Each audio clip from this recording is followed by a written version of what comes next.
In the midst of the pessimism and the gloom and the frustration of this present hour, there's only one hope. And that hope was expressed by Jesus Christ when He said, "If I go and prepare a place for you, I will come again." For the Lord Himself shall descend from heaven with a shout, with the voice of the archangel, and with the trump of God. And the dead in Christ shall rise first.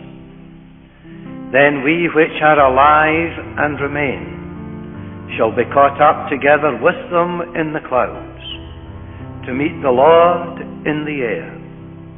And so shall we ever be with the Lord. The rapture event is clearly a singular event described in the New Testament. It describes the snatching away of the church. All of us who are in Christ will be caught away. We live our lives by the clock. Jesus said in Matthew chapter 16, you can look at your watch and you know what time it is, and that's not exactly what He said. He said you can look at the sky and you know what the weather's going to be like, but He said, "Oh, foolish generation, you don't discern the signs of the times." He's coming back. We're going to see Him. We're going to be like Him. We're going to be with Him forever. We are living in the last days, and you need to be awake. Look, if you will, again in verse 18 of this chapter. Look at it. Little children, it is the last time.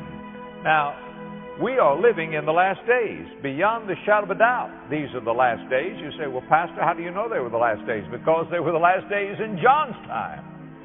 For 2,000 years it has been the last days.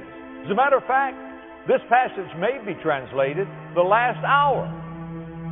We're always on the brink of eternity.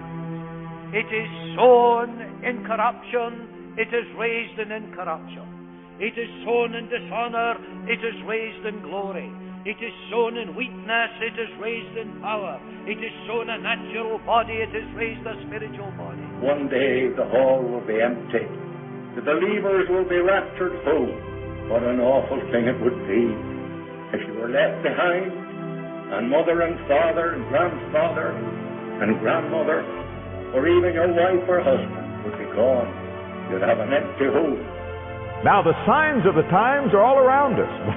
I've stopped looking for the signs almost. I'm listening for the shouts. I believe soon we're going to hear the shout, "Behold, the bridegroom cometh." On that resurrection morning, handled by the power of Christ, it will be raised in incorruption. Never will it decay, decompose anymore. Listen, raised in incorruption means this, that it will maintain for all eternity its original perfection.